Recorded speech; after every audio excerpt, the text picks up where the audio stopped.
I was born and raised here in Alston, Brighton. I pretty much lived on the same block my whole life. And I walked into this gym in 2007. I was about 16 years old, and it was September. I walked in here, actually thought this was Qdoba, and it was a gym. I grabbed the free trial sheet. My parents signed it, and I took my free trial. Shortly after, I took a job to pay for my membership here, and then 7 years later, here I am. I boxed competitively. I kickboxed competitively. I had a couple of those. Competed in mixed martial arts as well. The best boxing match was the semifinals at the Golden Gloves, I think, in 2010. I was like 19, and it was in Lowell, and like there was this really like jacked up kid. I kind of remember being like, man, I really sucks to have to fight that kid. He was like really jacked up and like hyped up, and I'm like, I'm a pretty laid back kid, and I'm just like, man, whoever has to fight that kid's gonna.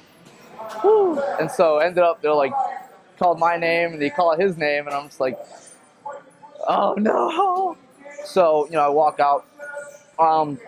Everyone has a ritual. I put my game face on.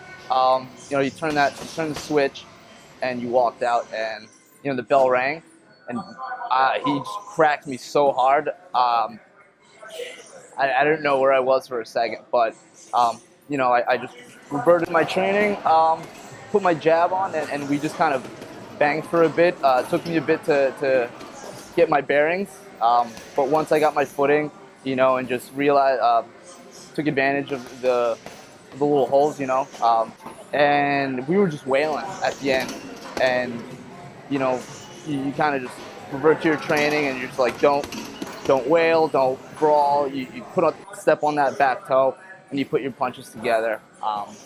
And it was a tough win, but he put it on me. I remember he hit me with like 2 punches. He hit me with one here that I'm sure like I was like dazing, and I was like starting to topple, and he hit me with another one that kind of woke me up, and I was like, okay, I'm gonna fight again. And so you immediately just start putting the punches together. And you just turn that switch to, you hurt me, I want to hurt you just as bad. And if you focus on the hit, you're not going to focus on what's coming after or what you're going to do after. Once you focus on what someone else is going to do, you're not going to be able to employ your game plan because you're too busy thinking about what they're doing. If you just, like anything else, exert yourself, have confidence, be there, you know what I mean? The openings are going to be there, and the punches are going to land.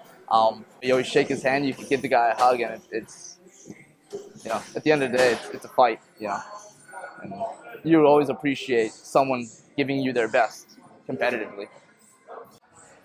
Boxing's where I started, but I went on to train a lot of other things, and that's kind of where everything led. But I came back here recently, and it's kind of like coming back full circle, We'll see how active I can get competing again. Man, I read this the other day.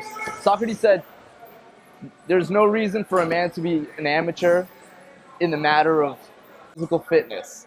It is a shame to see a man grow old and never see beauty and strength that his body can come to. Something like that.